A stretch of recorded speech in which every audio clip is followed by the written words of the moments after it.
नमस्कार, सीएनबीसी आवाज पर आपका बहुत बहुत स्वागत है। आपके साथ मैं हूं विपिन भट्ट और आप देख रहे हैं property Guru presented by signature global, making India affordable. तो प्रॉपर्टी गुरु के इस विशेष एपिसोड में आज कुछ खास बातचीत होगी, क्योंकि साल का अंत होने जा रहा है। तो हम कुछ खास एपिसोड्स, कुछ खास बातचीत आपके लिए लेकर आ रहे हैं। एक कोशिश है कि देखें 2022 कैसा रहा और 2023 के लिए हम क्या कुछ उम्मीदें लगा सकते हैं देश की रियल एस्टेट मार्केट से। तो आज भी ऐसा ही कुछ लेकर आए हैं आपके लिए। खास तौर पर चर्चा करेंगे एक ऐसी रिपोर्ट की जो बहुत विस्तृत तरीके से बनाई गई है NoBroker.com की तरफ से। बहुत सारी डिटेलिंग है इसके अंदर कि कैसे देखते हैं वो पूरा 2022 जो है उसका एक समअप है, कई लोगों का सर्वे है, कई लोगों से बातचीत है और एक आउटलुक भी 2023 के लिए। और ये सारी बातचीत करने के लिए आज हमारे साथ मौजूद हैं सौरभ गर्ग, जो कि को फाउंडर हैं और साथ में चीफ बिजनेस ऑफिसर भी हैं NoBroker.com के। सौरभ जी, बहुत बहुत स्वागत है आपका प्रॉपर्टी गुरु में। और सबसे पहले तो बधाई, बहुत डिटेल रिपोर्ट आपने बना दी है, करीब करीब 78 पन्नों की। हालांकि बहुत अच्छे ग्राफिकल रिप्रेजेंटेशन है उसके अंदर, तो शायद थोड़े से पेजेस ज़्यादा लग गए। वेल, इंफॉर्मेशन भी काफ़ी ज़्यादा है। तो चलिए शुरुआत करते हैं।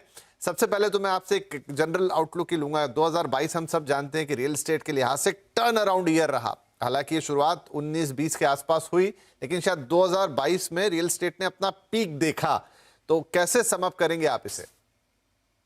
नमस्कार विपिन जी। नहीं, आप एकदम ही सही बोल रहे हैं कि 2022 काफी एक्साइटिंग ईयर था रियल एस्टेट के लिए। हमने बहुत ज्यादा इसमें देखा कि जो बायर्स रियल एस्टेट से बाहर रहते थे, जो कि खरीदना नहीं चाहते थे, वो बायर्स भी मार्केट में आए और काफी डिमांड आई बायर की तरफ से। ऑल्सो रेंटल की अगर तरफ देखें तो भी हमने देखा कि मार्च के बाद से जब ऑफिसेज खुलने लगे तो काफी लोग रेंटल वाले वापस सिटीज में आने लगे और काफी रेंटल का डिमांड बढ़ा। बाकी इतना हद तक हो गया कि सप्लाई डिमांड मिसमैच भी हो गया और रेंटल इन्फ्लेशन काफी ज्यादा हुआ, तो ये भी हमें देखने को मिला। और हमें काफी इंटरेस्टिंग एक चीज और मिली कि लोगों का जो कि कोविड के टाइम थोड़ा सा रुख चेंज हो गया था कि आउटसाइड सिटी रहने के लिए तैयार थे, सबर्ब्स में रहने के लिए तैयार थे, वो वापस ऑफिस के पास ही प्रॉपर्टी देखने की कोशिश करी, चाहे वो परचेज के लिए है चाहे वो रेंटल के लिए है। लेकिन ओवरऑल बहुत ही पॉजिटिव ईयर था और काफी अच्छा परफॉर्मेंस हुआ इस साल में। एंड हमारा यही उम्मीद है कि आगे भी ऐसा कंटिन्यू रहेगा। तो आपकी रिपोर्ट के अंदर जो शुरुआती की ट्रेंड्स हैं उसमें कुछ एक बातें हैं जिन्हें हम डिस्कस करना चाहेंगे। जैसे लग्जरी सेगमेंट जो राइट। बिल्कुल नहीं चलता था, वो यहाँ चलता हुआ दिखाई दिया।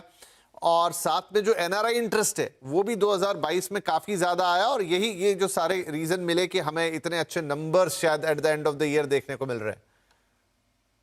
बिल्कुल आप सही बोल रहे हैं। तो ओवरऑल बायर सेंटिमेंट काफी पॉजिटिव था। बट अगर हम लग्जरी सेगमेंट को देखें तो उसमें तो बहुत ही ज्यादा डिमांड आई है।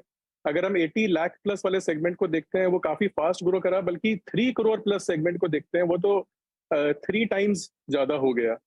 तो इसमें काफी डिमांड है। इसका रीजन हमें लगता है कि लोगों को लगा कि अभी इन्वेस्टमेंट के लिए ये अच्छा टाइम है। क्योंकि अगर हम इन्वेस्टमेंट भी देखें तो अब की बार 18% लोगों ने बोला कि रियल एस्टेट में इन्वेस्टमेंट के लिए खरीद रहे हैं, निजी यूज के लिए नहीं खरीद रहे हैं, which is actually highest in the last 5 to 6 years। हमने हमेशा देखा है कि ये लेस देन 10% लोग बोलते हैं कि इन्वेस्टमेंट के लिए देख रहे हैं, बट अब की बार 18% लोगों ने बोला कि हम ये माने सौरभ जी के एक फेंस सिटर जैसा आपने कहा वो तो आगे आया ही आया, एक एंड यूजर है वो आगे आया, लेकिन जो इन्वेस्टर जो ऑलमोस्ट बाजार से गायब हो चुका था और एक रियल इन्वेस्टर, हम स्पेकुलेटर की बात नहीं कर रहे, वो भी बाजार में बढ़ता हुआ दिखाई दिया। राइट? बिल्कुल बिल्कुल आप सही बोल रहे हैं। और इसमें एक रीजन ये भी है कि रेंटल यील्ड्स भी काफी बढ़ गए हैं। तो अगर आप देखेंगे कि मार्च के बाद से जैसे ही डिमांड आया तो क्या हुआ कि पिछले 2-2.5 साल में सप्लाई मार्केट में नहीं आई है और डिमांड जैसे ही सारे के सारे एम्प्लॉयज वापस आने लगे तो काफी डिमांड आई, तो एकदम से मिसमैच हो गया सप्लाई और डिमांड का, तो काफी रेंटल यील्ड्स बढ़ गए। एंड ये भी मतलब बेंगलुरु जैसे शहर में कई कई जगह तो रेंटल यील्ड्स 4 से 5% हो गए, जो कि हमेशा 2.5-3% रहते थे। तो अब एक इन्वेस्टर को अगर दिख रहा है कि 4 से 5% रेंटल यील्ड मिलने वाली है प्लस कैपिटल एप्रिसिएशन भी मिलने वाला है, तो उसे लगा कि ये काफी सेफ और अच्छा इन्वेस्टमेंट है, बिकॉज ओवरऑल रिटर्न्स काफी हेल्दी होने वाले हैं। राइट तो सारे ट्रेंड बदलते हुए नजर आ रहे हैं, इन्वेस्टर भी आ गए। रेंटल यील्ड 5% का तो हम मतलब सिर्फ बातें कर सकते थे, लेकिन आप कह रहे हैं बेंगलुरु में दिखाई दिया और ये रीजन रहा, बहुत सारे लोग आए निकल के 5% की रेंटल यील्ड और कैपिटल अप्रिसिएशन डेफिनेटली। अच्छा, एक आपकी रिपोर्ट ये भी कह रही है कि जो लैंड है वैसे तो डिमांड में रही, हमेशा हर कोई लैंड खरीदना चाहता है, लेकिन इसी दौरान इसी साल के अंदर उसके लिए भी काफी डिमांड्स आई और आपने कहा कि क्या छोटा डेवलपर, आपकी रिपोर्ट कह रही क्या बड़ा डेवलपर, हर कोई एक लैंड प्रोजेक्ट भी लॉन्च करता हुआ या लेकर आता हुआ दिखाई दिया। बिल्कुल एकदम सही बोल रहे हैं आप। तो इंडियंस जैसे हम लोग जो है ट्रेडिशनली हम लोग सब लैंड में काफी बिलीव करते हैं। एंड ज्यादातर लोग जो कि मिडिल क्लास हैं, छोटे टाउन से आए हैं, वो हमेशा लैंडेड प्रॉपर्टी में ही रहे हैं। लेकिन अभी तक क्या था कि मजबूरी थी कि आप अगर शहर में हैं जैसे कि बैंगलोर या बॉम्बे, तो आपको लैंड प्रॉपर्टीज मिलती नहीं थी। लेकिन इस साल में अगर आप देखेंगे तो बहुत सारे डेवलपर्स ने लैंडेड प्रॉपर्टी लॉन्च किया, which is a gated landed property, जिसमें कि क्लब हाउस भी है और आपको प्लॉट मिल रहा है जिसपे आप अपना अपना प्रॉपर्टी कंस्ट्रक्ट कर सकते हैं, अपना घर कंस्ट्रक्ट कर सकते हैं। तो काफी ज्यादा डिमांड दिखाई दी हमें लैंड की, स्पेशली सदर्न सिटीज में। तो जैसे कि बैंगलोर, चेन्नई, हैदराबाद, इन सिटीज में काफी ज्यादा डिमांड दिखाई दी। तो ऑलमोस्ट मतलब 12 से 15% बायर्स जो हैं वो कि उन्होंने उन्होंने लैंड का प्रेफरेंस बोला कि हमें फर्स्ट प्रेफरेंस हमारा लैंड है, अगर लैंड मिलेगा तो हम वो लेना पसंद करेंगे, विच इज एक्चुअली अनप्रेसिडेंटेड। हमने आज से पहले कभी देखा नहीं। एंड सौरभ ये जी, रीजन आमतौर पे लैंड्स के नंबर हमें नहीं मिलते हैं सेल्स के, क्या कोई आइडिया आपको कि इस साल इस प्लॉट के सेल का नंबर कैसा रहा होगा? आमतौर पे हमारे पास यूनिट सेल्स के तो नंबर होते हैं, लेकिन इसका कोई डेटा नहीं होता। हमारे पास एग्जैक्ट नंबर नहीं है कि कितना बिका है, बट हमने देखा कि अब की बार लॉन्चेस जो है 100% और डबल डबल थे पिछले साल से। ओके, तो इसलिए मुझे लगता है कि सेल्स भी इनकी डबल हुई होगी। राइट तो चलिए एक और ट्रेंड नया यहाँ जो दिखाई दिया कि भाई आप लोगों को अब घर तो पसंद आ ही रहे थे, लेकिन साथ में जमीन की तरफ भी उनका झुकाव बढ़ा। और जैसे सौरभ जी कह रहे हैं, खासतौर पे सदर्न सिटीज में, ऐसा नहीं बेंगलुरु में प्लॉट्स की डिमांड रही है, लेकिन वो कह रहे हैं 100% जंप उसमें, और साथ में इतने लॉन्चेस, तो ये भी नया ट्रेंड है। सौरभ जी और आगे बढ़े आपकी रिपोर्ट में, तो बायर डेमोग्राफी में मैं जो देख पा रहा हूँ यहाँ पर कि करीब करीब 60% के आसपास जो घर खरीदार रहे वो 25 से 50 साल की उम्र के दरमियान के लोग रहे, और इसमें से भी आधे से ज्यादा लोग वो रहे जो प्राइवेट सेक्टर में थे। ये एक कोरिलेशन अगर आप हमें समझाएं थोड़ा। तो देखिए इसका एक तो हमने देखा कि कोविड के बाद से जो कि एंड यूजर है उनमें से काफी लोग इस मार्केट में एंटर करे जो कि पहले नहीं खरीदते थे, पहले सोचते थे कि रेंट पे ही रहेंगे। बट अभी जब हम देख रहे हैं कि रेंटल यील्ड काफी बढ़ गई है, अगर 4-5% रेंट देना है तो लोग कैसे कैलकुलेट करते हैं कि मेरे को रेंट कितना देना है वर्सेस मेरे को ईएमआई कितना देनी है। और अगर 4 to 5% अगर आपका रेंट है एंड आपका इंटरेस्ट रेट 8-8.5% है बढ़ने के बाद भी, तो that difference is very less. So people calculate that and से कि इतना रेंट देने के बजाय तो मैं घर खरीद ही लेता हूँ। तो अगर आप देखेंगे हमारी रिपोर्ट में काफी large percentage of people who are planning to buy, उनका बड़ा रीजन ये है कि रेंट बहुत बढ़ गए हैं, इसलिए वो खरीदना चाहते हैं। तो ये जो मिलेनियल जनरेशन है जो कि पहले एकदम बाहर रहती थी, suddenly they are inside, they have also felt कि ये काफी सेफ एसेट है और वो अब इसको खरीदना चाहते हैं। एक और इंटरेस्टिंग फिगर जो आपकी रिपोर्ट में दिख रहा है कि जो जेंडर बायर्स है यहाँ पे, तो 65% मेल बायर्स हैं एंड 35% फीमेल बायर्स हैं। मेरे हिसाब से जो फीमेल बायर्स हैं एक अच्छा नंबर है। मेरे पास कोई कंपैरेटिव डेटा नहीं है तो मैं नहीं कह सकता, लेकिन आप बताएंगे क्या महिलाएं इतनी संख्या में पहले निकली घर खरीदने के लिए? नहीं, आप सही बोल रहे हैं कि आई थिंक विमेन का काफी ज्यादा ट्रेंड है कि वो घर खरीदती हैं। अभी उनको लगता है कि पहले जो इन्वेस्टमेंट वो करते थे, चाहे वो ज्वेलरी में करते थे या स्टॉक मार्केट में करते थे, उससे बेटर इन्वेस्टमेंट रियल एस्टेट है क्योंकि काफी सेफ है। और अगर आप ये भी देखेंगे कि घर खरीदने में विमेन को थोड़ा सा एडवांटेज भी है स्टैम्प ड्यूटी में, इंटरेस्ट रेट पे, तो वो भी इसमें एक रोल प्ले करता है। तो हमने देखा कि काफी भारी तादाद में अपनी बार विमेन बायर्स आई हैं। ये ट्रेंड हमें पिछले 1-1.5 साल से दिख रहा है कि विमेन अभी बायर्स की तरह मार्केट में आने लगी। चलिए, एक अच्छी बात है, जेंडर बायस यहाँ पे कम होता हुआ। ये बात भी आपकी सही है कि कई बार वो रजिस्ट्रेशन के जो बेनिफिट्स हैं या कई बार लोन बेनिफिट्स है, उसलिए भी वो महिलाओं के नाम पे रजिस्ट्री होती है और वो नंबर भी यहाँ पे रिफ्लेक्ट जरूर हो रहा होगा। सौरभ जी, यहाँ पर जो बायर प्रेफरेंस है उसमें आपने लोगों से जो भी सर्वे किया, तो 2022 में आपके हिसाब से 86% लोगों ने कहा कि वो हाँ घर खरीदना चाहते हैं, ये अच्छा समय है। और अगर वो 23 के लिए भी आपने सवाल पूछा है तो ऑलमोस्ट 80% के आसपास लोग कह रहे हैं कि हाँ वो खरीदेंगे। जबकि आप देखिए प्राइजेस अब धीरे धीरे ऊपर की तरफ चले गए, इंटरेस्ट रेट को तो हमने बहुत ज्यादा बढ़ते हुए देखा है 2022 के अंदर, राइट। लेकिन बावजूद इसके जो वो एक ट्रेंड शुरू हुआ घर खरीदने का, या वो जो मोमेंटम आया, वो कहीं टूटता हुआ नहीं दिख रहा है इस सर्वे के मुताबिक। बिल्कुल, आप सही बोल रहे हैं। तो आई थिंक जैसे मैंने बोला कि कोविड के टाइम पे जो वो इमोशनल लोगों का रीजन था कि एक फिक्स्ड एसेट होना चाहिए, एक सेफ एसेट होना चाहिए, अपना घर होना चाहिए, वो ट्रेंड कंटिन्यूड है। और दूसरा, लोग कंपैरिजन भी कर रहे हैं कि रेंट वर्सेस ईएमआई में, एंड उसमें अगर आप देखेंगे तो अभी भी इंटरेस्ट रेट्स बढ़ गए हैं बट रेंटल यील्ड भी बढ़ गई है। तो इसलिए लोगों को लगता है कि वो डिफरेंस इतना ज्यादा नहीं है, एंड उन्हें शायद घर खरीदने में ही ज्यादा फायदा है, क्योंकि एक इन्वेस्टमेंट भी हो जाएगा, सिर्फ स्पेंड नहीं हो रहा है, एक्सपेंस नहीं हो रहा है।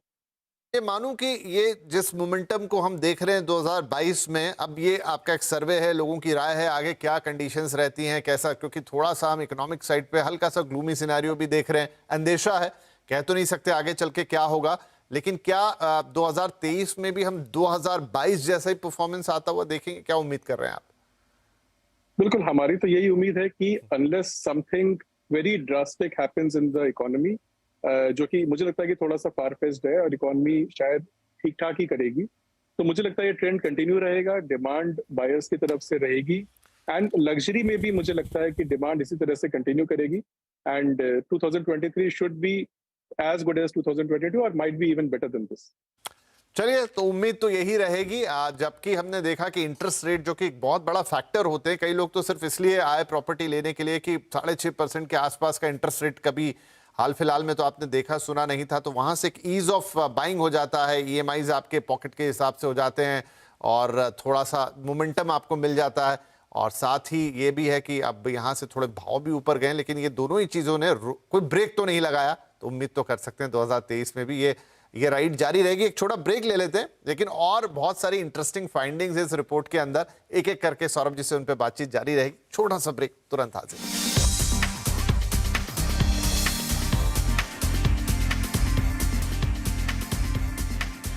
वेलकम बैक, सीएनबीसी आवाज पर आप देख रहे हैं प्रॉपर्टी गुरु स्पेशल। बात हो रही है कि 2022 कैसा रहा और 2023 के लिए हम क्या उम्मीदें कर सकते हैं। आधार है हमारा nobroker.com की वो रिपोर्ट जो काफी विस्तार से ये सर्वे करके लाती है कि लोग क्या सोच रहे हैं और ट्रेंड्स कैसे रहे, नंबर्स बताती हैं, एक्सपेक्टेशन को बताती है। और सौरभ गर्ग साहब जो कि को फाउंडर हैं nobroker.com के, हमारे साथ ये बातचीत कर रहे हैं। अच्छा सौरभ जी, एक और इंटरेस्टिंग चीज ये रही जो मैं आपके सर्वे में आके देखता हूं कि लोग खरीदना चाह रहे थे, लेकिन आपका सर्वे कहता है या आपकी रिपोर्ट कहती है कि 78% लोग रेडी टू मूव इन या almost ready to move in में ही जाना चाहते हैं, कोई भी अब अंडर कंस्ट्रक्शन प्रॉपर्टी वगैरह लेना नहीं चाह रहा है। पर क्या इतनी अवेलेबिलिटी थी, क्या मिला लोगों को? तो विपिन जी, इसमें हमने क्या देखा कि जब लोग अपना सर्च स्टार्ट करते हैं तो उनका प्रेफरेंस होता है कि रेडी टू मूव इन मिल जाए उनको, एंड काफी लोग इसलिए रीसेल में भी जाते हैं या फिर नई प्रॉपर्टी जो कि रेडी टू मूव इन है वो लेते हैं। लेकिन जैसे जैसे उनका सर्च आगे बढ़ता है तो वो रियलाइज करते हैं कि अगर उनको अच्छी प्रॉपर्टी चाहिए, नई प्रॉपर्टी चाहिए, एंड उनके रिक्वायरमेंट की प्रॉपर्टी जिसमें एमिनिटीज उस तरीके से हो, तो शायद रेडी टू मूव इन नहीं होता है। तो फिर वो धीरे धीरे अपना थोड़ा सा बिहेवियर चेंज करते हैं, एंड 6 महीना, 1 साल, 1.5 साल पोजीशन पे भी जाते हैं। तो आई थिंक इनिशियल प्रेफरेंस होता है रेडी टू मूव इन मिले, बट काफी लोग उनमें से मूव कर जाते हैं अंडर कंस्ट्रक्शन पे भी। अभी लोगों का क्या है, अगर आप देखेंगे सर्वे में तो हमने देखा कि रेरा पे भी काफी कॉन्फिडेंस आ गया है लोगों को, तो लोगों को लग रहा है कि अब अंडर कंस्ट्रक्शन भी ले सकते हैं। Although preference always is to start ready to move in, but ultimately many people go for under construction. जी हाँ, काफी एक सॉलिड रिस्पॉन्स है आपके सर्वे के अंदर, जहां लोगों ने एक दिखाया है कि भाई रेरा आने के बाद हमारा जो कॉन्फिडेंस है वो काफी बेहतर होता हुआ नजर आ रहा है। भाई सौरभ, यहाँ पर क्योंकि आपका तो ऐसा वेबसाइट है जहां पर आप रेडी टू मूव इन वाली चीजों को भी ट्रैक करते हैं और साथ में सेकंड सेल्स के नंबर, खासतौर पे आपका फोकस तो वहां रहता है, तो क्या कोई नंबर आपके पास कंपैरेटिव होता है कि जो 2022 में, क्योंकि सारे रजिस्ट्रेशन के नंबर है जो हमारे पास आते हैं, वो ये नहीं बताते कि वो प्रॉपर्टी फ्रेश थी या सेकंड सेल्स की थी, क्या रेशियो रहा होगा जो इतने बढ़िया नंबर क्रिएट हुए हैं? तो इसमें अगर आप देखेंगे तो रीसेल प्रॉपर्टी जो है वो करीब 60% होती है और 40% न्यू प्रॉपर्टी होती है। तो that's the ratio normally across the cities. किसी सिटी में थोड़ा ज्यादा होता है, किसी में कम होता है, बट 60 to 40 रेशियो रहता है रीसेल वर्सेस न्यू प्रॉपर्टी का। राइट। तो इसको अगर थोड़ा और गहराई में जाके समझे कि ये जो रीसेल भी हो रही है, डेफिनेटली वहां कोई रह रहा होगा, या तो वो इन्वेस्टर की प्रॉपर्टी बाहर आई जो काफी लंबे समय से इन्वेस्टेड थे, या फिर वो खुद रह रहे थे, वो अपग्रेड करके किसी दूसरे या बड़े घर में, जो कि हमने कोविड में एक ट्रेंड देखा, लोगों को एहसास हुआ कि शायद एक 2 BHK उनके लिए पर्याप्त नहीं, तो वो 3 में गए, या 3 पर्याप्त नहीं तो 4 में गए, और उनकी वो राइट यूनिट्स मार्केट में आई और फिर उनको दूसरे लोगों ने खरीदा। राइट। तो आप सही बोल रहे हैं। तो अगर आप हमारे सर्वे में भी देखेंगे तो ऑलमोस्ट जो सेलर्स हैं, 43% सेलर्स ऐसे हैं जो बोल रहे हैं कि वो दूसरी प्रॉपर्टी खरीद रहे हैं और इसलिए वो प्रॉपर्टी ये वाली बेच रहे हैं। तो very large number of sellers are actually upgrading to a bigger property and that's why they are selling their property. तो ये काफी बड़ा रीजन ये है। बाकी जो लोग हैं वो या तो इन्वेस्टर्स हैं या उनकी प्रॉपर्टी में कोई टेनेंट रह रहा है और वो उस प्रॉपर्टी को बेच के अब अपना उस पैसे का कहीं यूज करना चाहते हैं। But very large percentage of people are actually planning to buy a bigger property now. Right. अच्छा, एक और जो की कंसिडरेशन है कि जब आप पूछते हैं कि भाई बाइंग अ प्रॉपर्टी के लिए आप क्या सबसे ज्यादा देखते हैं, तो वैसे तो काफी सारे हैं। वाटर सप्लाई आपने कहा, वर्क प्लेस से डिस्टेंस आपने कहा, पब्लिक ट्रांसपोर्ट डेफिनेटली व्यक्ति वो देखेगा, size of apartment no doubt, amenities और अप्रिसिएशन कितना होगा ये भी सबके जहन में रहता है। लेकिन 68% या ऑलमोस्ट कह लें 70% सबसे पहले बजट की बात कर रहे हैं। तो बजट अभी भी सबसे बड़ा डिसीजन मेकर है। बिल्कुल। देखिए, बजट तो सबसे प्राइमरी फैक्टर है ही, क्योंकि लोग वहां से शुरू करते हैं कि ये प्रॉपर्टी मेरे बजट में फिट होने वाली है कि नहीं है, एंड बाकी सारी उसके बाद सेकेंडरी होती है। लेकिन जैसे कि जो सदर्न सिटीज अगेन, जैसे बैंगलोर, चेन्नई, जहाँ पे थोड़ा वाटर इश्यूज भी रहते हैं, तो वहाँ पे काफी लोग वाटर सप्लाई को लेके चिंतित रहते हैं। एंड जहाँ पे भी पब्लिक ट्रांसपोर्ट बहुत अच्छा है, तो लोग चाहते हैं कि वो मेट्रो के पास या फिर रेलवे लाइन के पास रहें, जिससे कि अच्छा ट्रैवल कर सके, फास्ट ट्रैवल हो सके। तो ये सारे फैक्टर्स लोग लेते हैं, but I think the first primary factor is that budget should fit their pocket. अच्छा, एक बड़ा इंपॉर्टेंट और इंटरेस्टिंग है, हालांकि हम सब जानते हैं कि यही हुआ है। 62% आपके यहाँ कह रहे हैं फर्स्ट परचेज है, 82% लोग कह रहे हैं सेल्फ यूज के लिए। मतलब हम कहें कि ये जो पूरा मार्केट चला है ये रियल डिमांड ने चलाया है, ये एक्चुअल। आपने हालांकि ये भी कहा कि 18% इन्वेस्टर भी आए, जो कि पिछले कई सालों के मुकाबले काफी बेहतर नंबर है। लेकिन जो मार्केट मूवर्स है इस समय वो एंड यूजर्स ही। बिल्कुल, आप एकदम ही सही कह रहे हैं कि मेजॉरिटी 82% लोग जो हैं एंड यूजर्स हैं।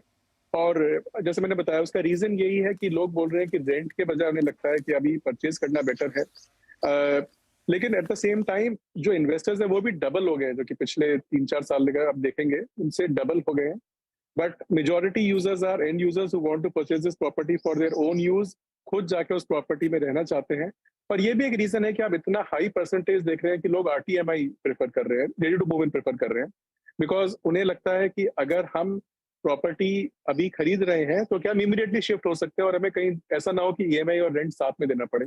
तो आप देखेंगे कि 82% और ये 78% रेडी टू मूव इन, काफी काफी ज्यादा कोरिलेशन है इसके बीच में। राइट। तो समअप करते हैं सौरभ, क्योंकि काफी सारे इंटरेस्टिंग फैक्टर, रेंटल पे भी ये आपकी रिपोर्ट काफी बातचीत करती है, लेकिन आज हमारा फोकस हमने होम बायर्स के ऊपर ही रखा। अब यहां से आगे बढ़ते हुए, हालांकि आपने पहले जिक्र किया कि 2023 के लिए आउटलुक अच्छा है, लेकिन देखिए अब लोगों का इन्वेस्टमेंट इंटरेस्ट भी बढ़ रहा है। आपकी रिपोर्ट ये भी कह रही है कि लोग 84% लोग ऐसे हैं जो रेजिडेंशियल में इन्वेस्ट करना चाहते हैं, मतलब वो अभी भी एक घर को ही इन्वेस्टमेंट का पर्पस बनाएंगे रादर देन कमर्शियल प्रॉपर्टी या लैंड। तो ये ट्रेंड भी बढ़ रहा है अभी भी लोगों को वो बात। और देखिए फिर से थोड़ी बहुत बातें कोरोना की होने लगी हैं, तो वो दिमाग से अगर किसी के निकल भी गया तो फिर से वो घंटी बजेगी कि ना मुझे अपना घर चाहिए, सुरक्षा चाहिए। तो इंस्पाइट के इंटरेस्ट रेट ऊपर हैं, अभी हमें नहीं पता और कितने ऊपर जा सकते हैं, थोड़ा बहुत तो जाने की गुंजाइश बनती है। प्रॉपर्टी प्राइजेस, क्योंकि सारी कमोडिटीज इतनी महंगी है, तो मॉडरेट ही सही लेकिन इंक्रीज आएगा ही आएगा। एक होम बायर के लिए यहां पर क्या रहेगा, फिर थोड़ा कंफ्यूज होगा, वो अपना डिसीजन कैसे ले 2023 में जाते हुए। देखिए, मेरे को लगता है कि हम लोग अभी एक रियल एस्टेट की अपसाइकिल में हैं।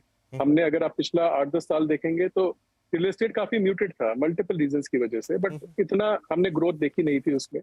तो अभी रियल एस्टेट एक अपसाइकिल पर आया है, एंड ऑल्दो इंटरेस्ट रेट्स बढ़ गए हैं, लेकिन at the same time rental yield भी बढ़ गई है, तो उसका डिफरेंस काफी नैरो हो गया है। एंड इन्फ्लेशन की जहां तक बात करें तो इंडिया में अगर आप देखेंगे तो इंडिया के लिए इस तरह का इन्फ्लेशन कोई बहुत अननोन नहीं है। हमने पिछले 10-15 साल में इस तरह का इन्फ्लेशन देखा हुआ है। तो इस तरह को अगर आप मद्देनजर रखेंगे तो ये काफी अच्छा टाइम है इन्वेस्ट करने के लिए, अच्छा टाइम है खरीदने के लिए। एंड काफी सारे नए प्रोजेक्ट्स भी लॉन्च हो रहे हैं, नए डेवलपर्स भी नए प्रोजेक्ट लॉन्च कर रहे हैं जो कि काफी ऑप्शंस एक इंडिविजुअल को देते हैं। तो मेरे ख्याल से तो 2023 काफी अच्छा टाइम है इन्वेस्ट करने के लिए, क्योंकि आगे चल के चाहे आप इन्वेस्ट अपने लिए कर रहे हैं, खरीदने अपने लिए निजी यूज के लिए कर रहे हैं या इन्वेस्टमेंट के लिए कर रहे हैं, आपको इसमें अप्रिसिएशन मिलेगा और अच्छा रिटर्न आने की पूरी उम्मीद है।